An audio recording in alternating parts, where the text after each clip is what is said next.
নমস্কার, সোনার সংসার ব্লগ থেকে সবাইকে অনেক অনেক ভালোবাসা জানাই। আজকে রাত্রের মেনুতে থাকছে পালং পনির আর পরোটা। তবে কটা রুটি করে নেব আর সকালে চায়ের জন্য। চা দিয়ে রুটি খেতে আমার খুব ভালো লাগে, আমারও ভালো লাগে, ওর বাবাও খুব পছন্দ করে। মেয়ে অতটা পছন্দ করে না, মেয়ের অবশ্য বিস্কুট লাগে, কিন্তু আমি বিস্কুট তো প্রতিদিনই খাই, কিন্তু রুটি থাকলে খুব ভালো লাগে, ওর বাবাও খুব পছন্দ করে।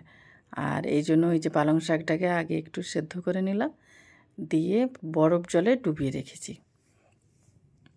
এক টুকরো বরফ দিয়ে দিয়েছি একটা এতে ঠান্ডা জলে, তার উপর ওই পালং শাকগুলো ছেঁকে দিয়ে দিয়েছি, একটু ভিজুক, তারপরে পেস্ট করে নেবো। আর এদিকে একটু নুন জল দিয়ে দিয়েছি গরম জলে, মানে নুন জল গরম করে নিয়েছি, নিয়ে পনিরগুলো ওর মধ্যে দিয়ে রাখছি যাতে পনিরগুলো একটু নরমও হয় আর ওর ভেতরে একটু লবণও ঢুকে, এই জন্য যাতে পনিরটা একটু টেস্ট হয়। আর এই যে পালং শাকটা বরফ জল থেকে তুলে নিয়েছি, একটা কাঁচা লঙ্কা দিয়েছি, দিয়ে এবার একটু পেস্ট করে নেব।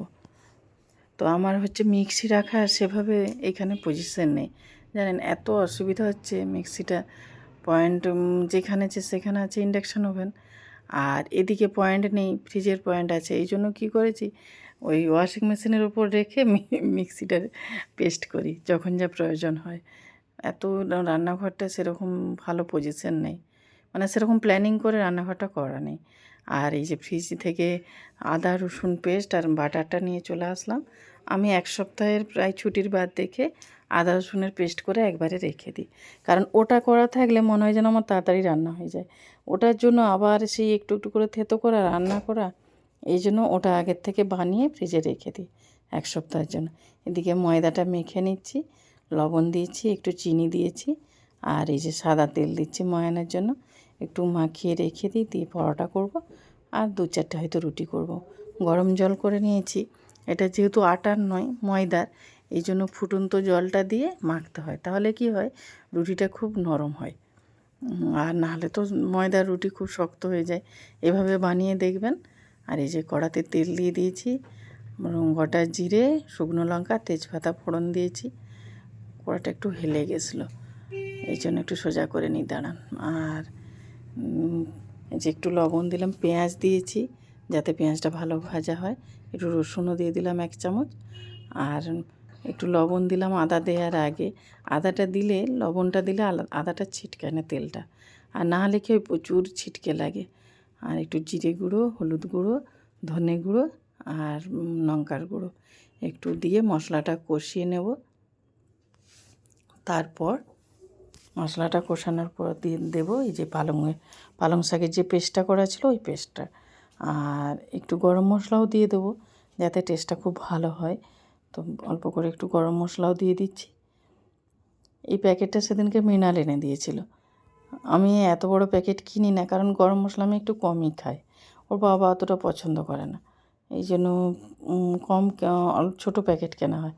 মৃণাল তো একটু বড় প্যাকেটই নিয়েছে, জানছে কাকিমার লাগবে।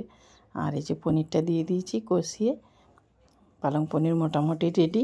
এবার একটু বাটার দেবো, দিয়ে আর নামিয়ে দেবো, এই যে দিয়ে আর নামিয়ে দেবো। এবার একটু রুটি আর পরোটাটা ভেজে নেব।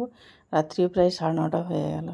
এদিকে ছেলেও ফোন করার সময় হয়ে গেল, ওর সাথে একটু কথা বলবো, বলে তারপর খেতে বসবো। যে রেডি পালং পনির।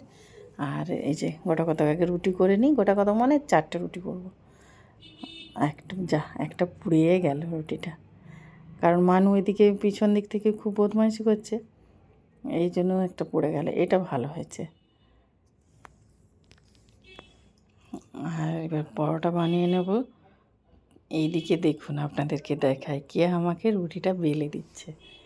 রুটি তো ভালোই বেলছে, পরোটাটা দেখুন, পরোটাটা একদমই বেলতে পারে না, লম্বা কি ভারতের ম্যাপ না কি ওটা, বোঝাই যাচ্ছে না।